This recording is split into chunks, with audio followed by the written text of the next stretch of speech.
So to begin with, you will just want to protect your work table by attaching a piece of either parchment paper or wax paper or something waterproof to your table using masking tape. Make sure it's a little bit bigger than the piece of fabric that you're using. For this, I'm using drop cloth fabric. I really like it because it has a really nice texture to it, but it's also a bit thicker than regular cotton fabric, which makes it a great option for bookmarks. Use a paintbrush and a dish of water to get the entire piece of the drop cloth fabric just a little bit wet, and then start by mixing your paint. Here's where you can get really creative. I started with my lighter colors first and then worked my way down to my darker colors. I put a small drop of paint into a paint tray and added water to thin it out and started adding and layering my paint. So then here you can see things got a little bit too wet, so I dried it off with a paper towel and I kept painting. The reason why I used acrylic paint here is that I felt like I could get a deeper color saturation than I could with watercolor paints. I felt like I would really have to layer in the paint if I used watercolors. Instead, the acrylic just gives you a more vibrant tone.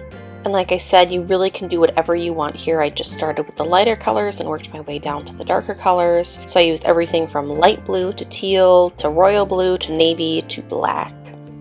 And a couple of tips here: if you feel like you've added too much paint to the fabric, you can just add some straight water on the brush to thin it out and smooth it out. And then if you feel like you have added too much water, you can just dry everything off with a paper towel and keep painting. So after I did my first round here, I felt that I didn't get as vibrant of a hue as I wanted. So you can see my test sample versus my new piece of fabric. So then once everything dried, I went back and I did just another layer of paint just to make everything a little bit darker. Totally optional. It's really up to you how dark you want your paint to be. Then once everything had dried, I came back with my fabric scissors and I started cutting the fabric.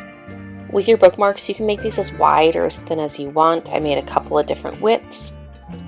And then it was time to fray the ends of the bookmarks. And for this, you can use a safety pin, or I actually used, it's a Cricut tool. So if you have a Cricut cutting machine, a weeding tool has a pointy end, and that made it really easy to fray the ends of the fabric, just on the short ends, not on the long ends. But like I said, if you're not a Cricut crafter and you don't have one of these tools, give a safety pin a try, just to start pulling 1 or 2 rows of thread at a time, and then you can fray the ends as much or as little as you like.